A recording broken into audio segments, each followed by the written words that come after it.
ఒక చిన్న కథ చెప్తా వినండి. ఇది మన హైదరాబాద్‌లో జరిగింది. ఒక కోచింగ్ ఇన్‌స్టిట్యూట్ అదేంటో లాస్ట్‌లో చెప్తాను. ఒక స్టూడెంట్‌ని అప్రోచ్ అయ్యారు. యాస్ ఎ ప్రమోషనల్ యాస్పెక్ట్‌గా. మేము ఎంట్రన్స్ టెస్ట్ ఒకటుంది ఐఐటీ, జేఈఈకి.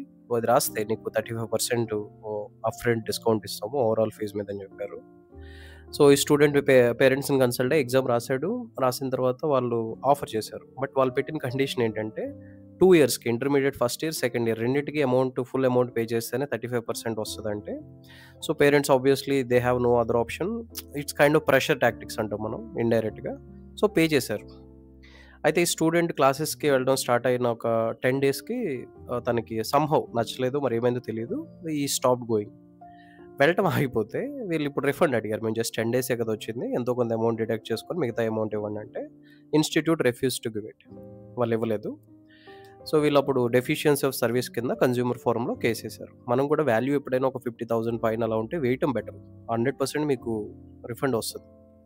సో, ఫైనల్‌గా నేషనల్ కమిషన్ వరకెళ్ళింది ఈ కేసు అపీల్స్ ద్వారా. 2018 నుంచి ఇప్పటి వరకు అయింది.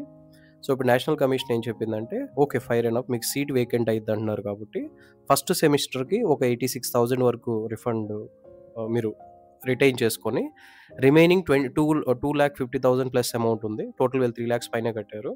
2,50,000 ప్లస్ అమౌంట్ ఏదైతే ఉందో అది విత్ 6% ఇంట్రెస్ట్ వితిన్ పర్టిక్యులర్ టైమ్‌లో రిఫండ్ చేయాలని చెప్పింది. సో, రిమెంబర్ ఇంట్రెస్ట్ కూడా వస్తది మనకి. దట్స్ వై కన్స్యూమర్ ఫోరమ్‌కి వాల్యూ ఎక్కువ ఉన్నప్పుడు ఎళ్ళాలి. ఆ ఇన్‌స్టిట్యూట్ నేమ్ వచ్చి ఫిట్ జేఈ. సో, ఇలాంటి స్టోరీస్ వినాలంటే మన లాఫింగ్ యూవీ ఛానెల్‌ని ఫాలో అవ్వండి.